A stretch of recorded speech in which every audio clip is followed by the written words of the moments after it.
waan ku faraxsanahay xaqiiqiyan inaad aqbasheen hawshaan aad u istaagteen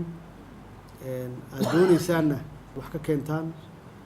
dadka Soomaalida ahna waa fursadda kaliya hadda u taala haddii ay awal rabeen inay wax ku darsadaan dhismaha dalka iyo horumarkiisa waxa ugu horeeya amniga inay nagala shaqeeyaan oo dhaqaale ku bixiyaan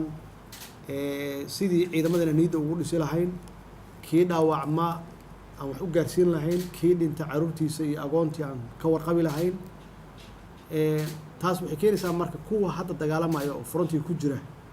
inay ku dhiiradaan ay yiraahdaan shacabkii Soomaaliyeed yaa idinka dambeeya dawladdii baa idinka dambaysa ee dalkiina difaacda reerihiina iyo caruurtiina difaacda gurihiina difaacda inay yiraahdaan bacdama ay og yihiin annaga inaan garab u nahay oo aan daba taagannahay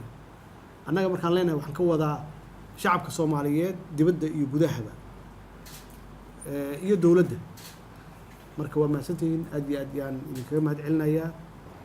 shacbiga Soomaaliyeed siday ugu heelan yihiin laga bilaabo habeenkii madaxweynaha iyo ra'iisul wasaaruhu ay ku dhawaaqeen in joogno iskoola booliisiyo ilaa waqtigan dadku ay la soo xidhiidhayeen ilaa xad waxay gaadheen ay yiraahdaan lacagii waaba diyaar ah koonna noo sheega yay gaadheen